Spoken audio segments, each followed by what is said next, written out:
Okay, guys, this is my story. Hey everyone, welcome back to my channel. It's Jessica Lucy, and today we're gonna have a sit down as usual on my channel. Just to talk about some things. I've refrained from mentioning a lot of things that happen, but my DMs are still to this day full of questions on how to get over heartbreak and all these things. So I'm here. Okay, so let's get into it. Okay, before I go on, guys, this video is just about me. It's just about my journey, my feelings, what happened to me. And it is not just solely about one person that is popularly known that I was with. It is about many people. Not many people, but it's just about my experiences with people, talking to other people. And with that said, let's get into the video. Okay, guys, so in 2024, as all of you know, I was in a very, very, very public relationship. And honestly, the breakup felt way more public than the relationship itself, just because of how it was handled. And there's some things I didn't handle properly, there's some things the other party didn't handle properly, but that's just what happened. I can say it was our first experience going through that. So there's obviously a correct way to handle it, considering other people's feelings, and that was not what happened. And so I was in a 5-year long relationship. We started off as kids, that young love, puppy love kind of thing. And we grew up together basically in those 5 years. And this is where everything started, like my light bulb started like pew pew pew pew. Like, as a woman you have that gut feeling that something is not right. So first of all, I had a dream about me and this person, and something happened in the dream, and the person I was with at the time was like, it's over, it's fine, like it's over. And I told the person, and like, they kind of just like, yes, there you go with your dreams. But guys, my dreams are actually really intense. I don't know why I said actually twice, but my dreams are so real in, like, spiritually, and they like almost manifest spiritually sometimes. So I had this dream. It was late December or November of 2023, and then comes New Year's Eve. I was with this person, and we were talking. It was 3, 2, 1, Happy New Year. And like, we're getting married this year. Oh my gosh, it's our year. Like, finally. I mean, come on, we've been talking about this for 5 years, and it's finally the year.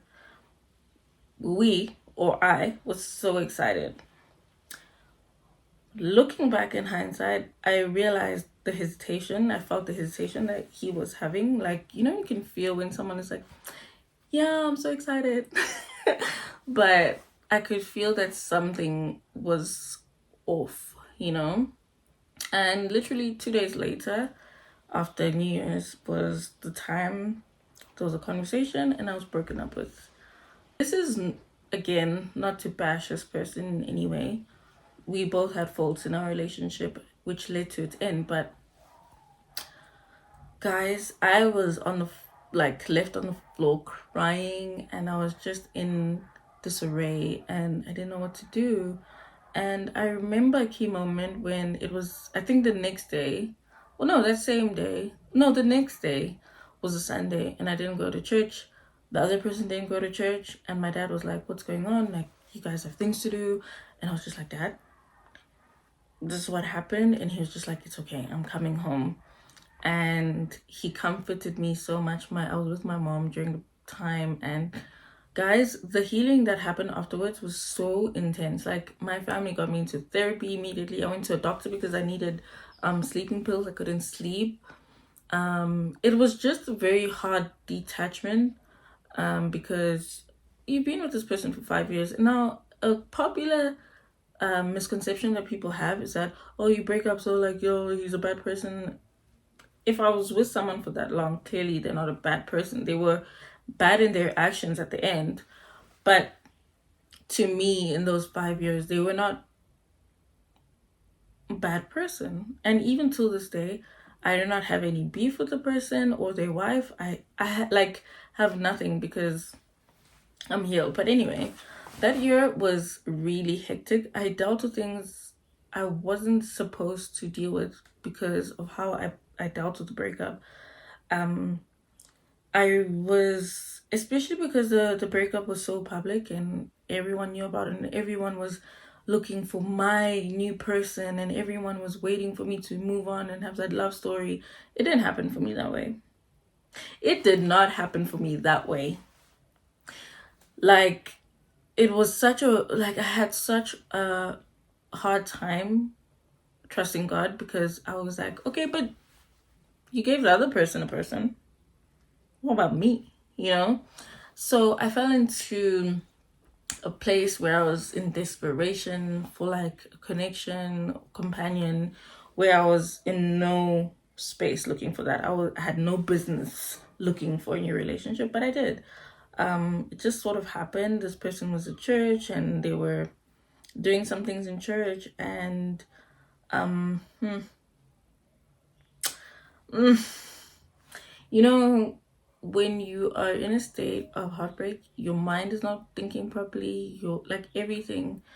And I fell for the lies and all those things. And in this relationship, it was very toxic. It was very abusive. It was very manipulative. And just because I was in that space of just wanting to be with someone, I overlooked a lot of things. And that, I think that relationship was actually worse than the first one, and the breakup and the whole thing was just worse. But you see, guys, just because you see other people have moved on, or you want something so bad, does not mean it's your time to have it. It doesn't mean that.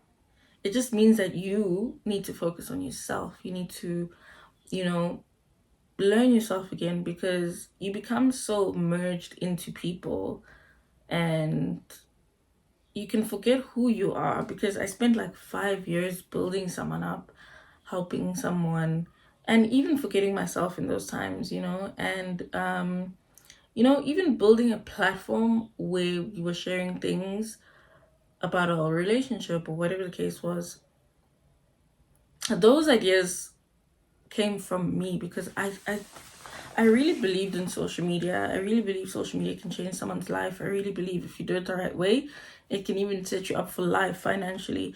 So I started having these conversations, and we started all the whole social media thing, and there were some platforms that were ripped from me, and I had to start all over again. Guys, can you just imagine, like building up to 45,000 followers, or what was the other one?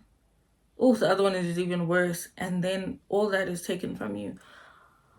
Oh, it was just a nightmare, to be honest. And now during that year, there was still communication that had to be had because our Facebook pages were synced and they could not be unsynced at the time, especially for the monetization thing. So every month I was sending them money that they were making.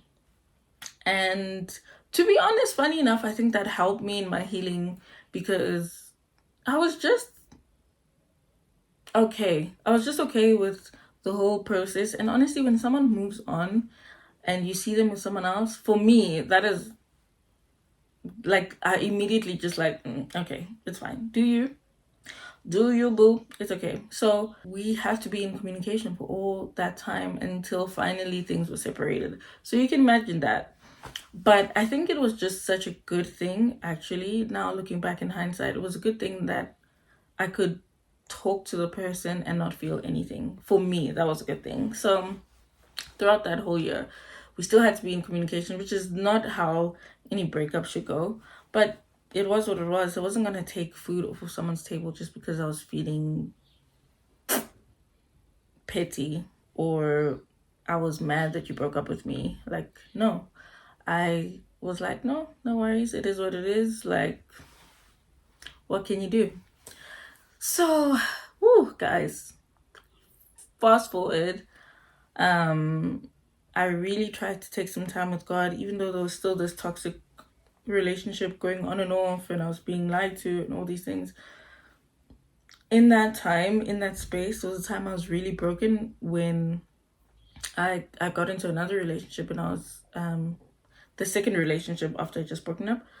I got it when I was in that relationship. I got cheated on, and after getting cheated on, he put his hands on me. He was lying about me to his friends, and like, it's just someone who was honestly looking for some sort of status and found it in me because I'm so and so's daughter. So that didn't age well. And there was a time I got so heartbroken. I just like I had no option but to just lean on God. There was no option, guys. I had like nothing, no energy left in me. I just had to lean on God and lean on his understanding, and started being intentional about prayer time, and starting to be intentional about actually going to church, not because I am supposed to, but because I needed to. Child, I needed it. Okay. And something beautiful was happening in that same time. I was on TikTok one random day, and I came across this live of these Malawian guys, and they were doing, those TikTok box challenges. And I saw this guy with flour on his face, and I was like, what is going on? Like, what's going on here? And I continued watching the live, and it was just really entertaining for me. One, because I was really trying to reconnect with my Malawian roots. Like, I'm South African and Malawian, but I was really trying to just be in that, because no one can ever take that away from you. It's your nationality. Like, because I was so engulfed into, the Zim culture, the Zim music, the Zim language. And I finally just had to take a moment and, appreciate my roots. So I was like excited. Oh, these guys are speaking Chichewa. Okay, cool. And, he came up on my live feed again, and I joined the live. Like, I entered the live, and Mr. my now current man was like, hey, you're cute. What's your name? Like, what you about? And I was just like, But we will do, the next video will be like a whole thing on how we met and everything. And guys, let me tell you something that is pretty crazy about our journey. So I met Gunny, and he asked for my number on TikTok Live. Can you imagine? He asked for my number on TikTok Live, and I was like, I mean, I can't just give out my number like that, And he came to my DMs, and I DM'd him my number, and I was like, what did I say?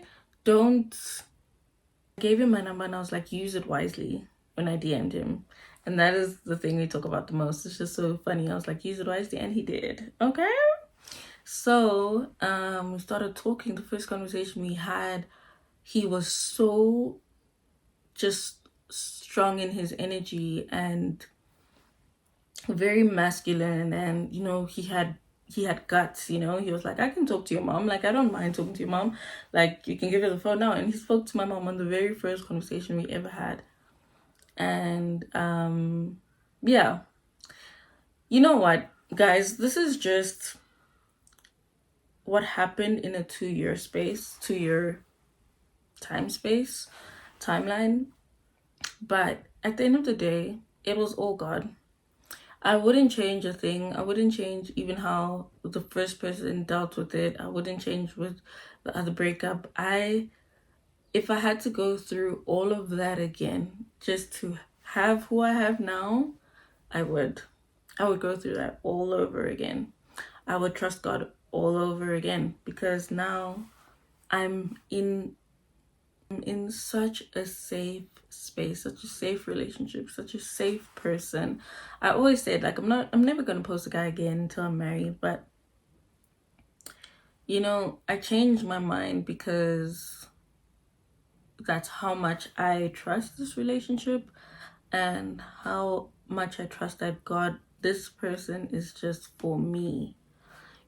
So even my family was like, you said you're not gonna post again, and here you're posting again. And I was just like, no, because it's real. There's no need to hide something that's real. you know. So yeah, ladies, there's been so many people who've been DMing me about how did you get over this, how did you, all these things. Guys, all I can say is you just really need to trust in God and love yourself. Love yourself enough to walk away when something is not good for you. Love yourself enough to know what you want. I wrote a whole list, guys, of what I wanted in a husband, from looks to head shape to mannerisms to protectiveness, because I had been in relationships where I was very dominant and I was very like masculine, because I was dealing with people who are not in their masculine energy. So I was paying for things. I was doing the most because I was just like, like. And in this relationship, guys, I'm just such a princess. Like when we go out, I leave my bag. I leave my bag in the car because I don't need it. For what? Maybe a little lip gloss, maybe a little, you know. But beyond the financial part of it, it's more about also the emotional and spiritual safety. Because when I walk with this person, Kani, I just feel safe. I feel like if anyone tries anything, that's their problem because they're gonna get it. Like he's just such a man, and he's just so strong and so intentional, and those are all the things that I pray for. But I'm gonna stop there because I don't want to tell our whole journey, because that's for the next video. But guys, please, if you like this video, please like and subscribe. Please comment down below what you want to see, how we met. It's the next video coming up. And yeah, just tell me what else you want to see. I know you guys want daily vlogs, or yeah, day in the life vlogs, but please let me know down below, and I'll see you in the next video with my baby. Bye guys.